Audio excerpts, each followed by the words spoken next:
Halo, ketemu lagi bersama kami di Niko Slow School Kepo di YouTube pastinya. Di episode sebelumnya saya sudah menjelaskan mengenai tipe-tipe badan usaha seperti PD, firma, dan CV. Kita lanjut kepada badan hukum yang berikutnya. Badan usaha yang satu ini merupakan badan hukum yang diakui oleh pemerintah Republik Indonesia sendiri dan memang banyak dipergunakan untuk mau memulai suatu usaha yang skupnya lumayan besar, yaitu badan usaha PT. Badan usaha PT atau perseroan terbatas sendiri sudah memiliki 2 kali perubahan undang-undang. Pertama kali di tahun 95, kemudian yang kedua di Undang-Undang Nomor 40 tahun 2007, di mana di dalam undang-undang tersebut sudah diatur semua mengenai kewenangan-kewenangan dari dalam PT tersebut.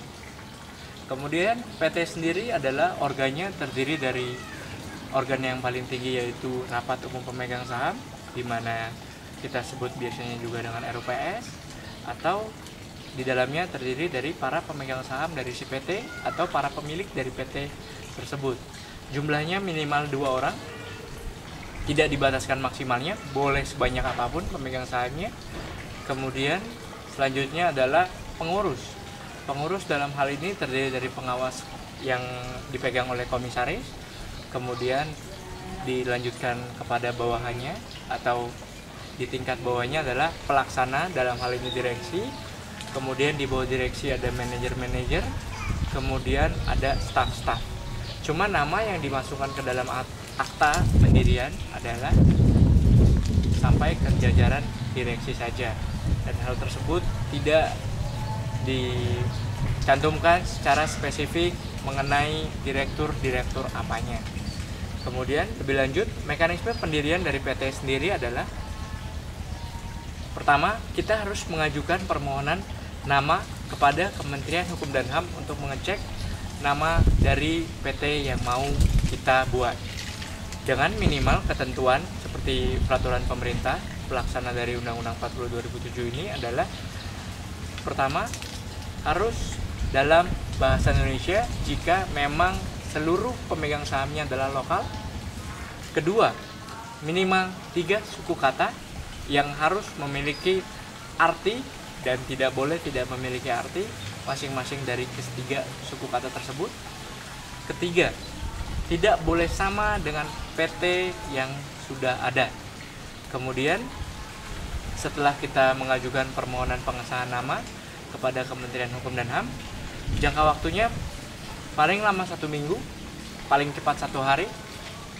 Kemudian setelah nama disetujui, kita langsung tanda tangan akta pendirian dari PT, di mana di dalamnya terdapat 20 pasal yang isinya mengatur mengenai anggaran dasar atau undang-undang bagi si PT tersebut, apa yang boleh dilakukan dan apa yang tidak boleh dilakukan.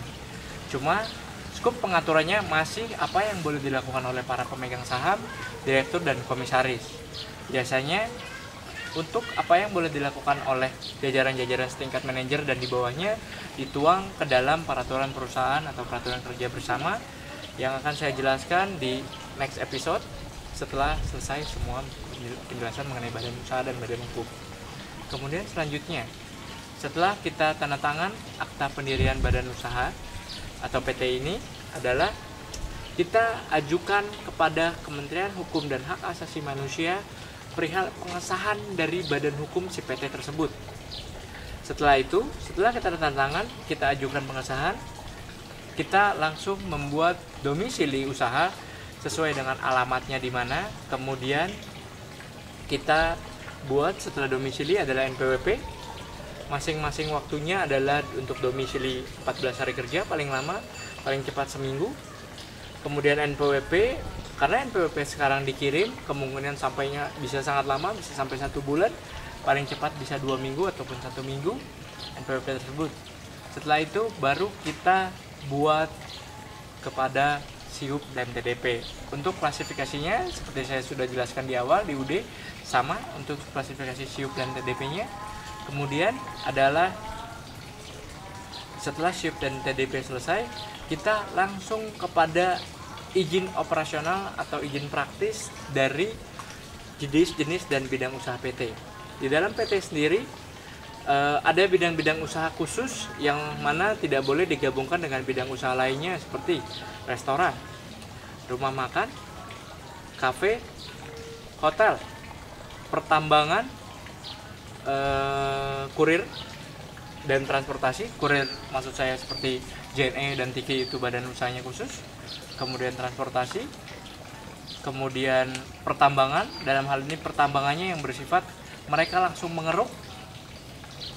Kemudian konstruksi, seperti developer tersebut bidang usahanya khusus.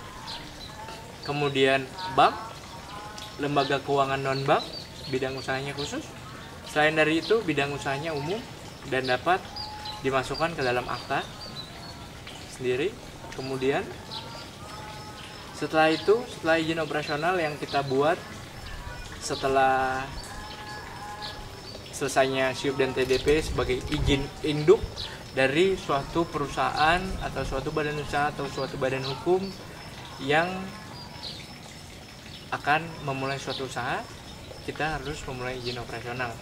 Jika kita memiliki suatu PT yang berbentuk mau akan dibuat seperti pabrik, kita harus ada izin industri. Cuma jika tidak usah.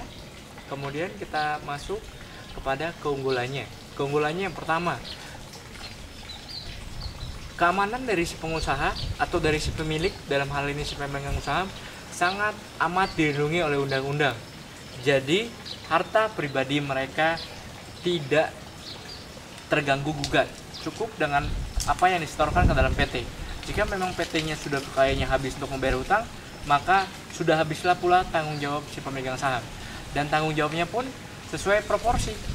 Kalau misalnya kita kenal dalam proporsi pemegang saham ada yang 50-50. Kalau misalnya 2 orang, ada yang 75-25, 60-40, yang sesuai proporsi pula tanggungan dari keuntungan maupun kerugian yang dilaksanakan oleh PT tersebut.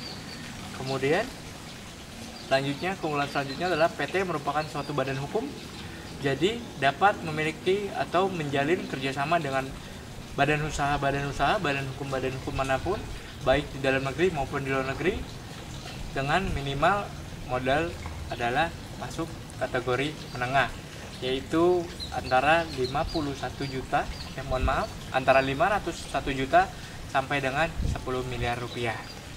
Kemudian berikutnya, keunggulannya adalah PT dapat memiliki tenaga kerja yang sangat banyak, tidak terbatas jumlahnya, mau minimal maupun maksimalnya. Kemudian PT dapat membuka cabang di seluruh wilayah Indonesia maupun di luar negeri. Itu keunggulan dari PT. Kemudian adalah kita masuk ke kelemahannya. Kelemahan dari PT, prosedur pendiriannya yang sangat lama, bisa memakan waktu 2,5 bulan. Kemudian untuk perizinannya sangat lumayan, bisa kategorikan besar atau mahal.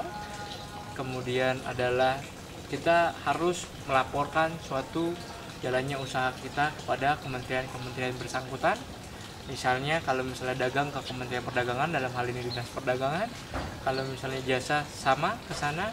Kalau misalnya industri, jika berbentuk industri, kita harus memiliki laporan ke Kementerian Lingkungan Hidup, Kementerian Tenaga Kerja. Jika mau kita mempekerjakan tenaga kerja lebih dari 50 orang, kita harus mengadakan laporan rutin.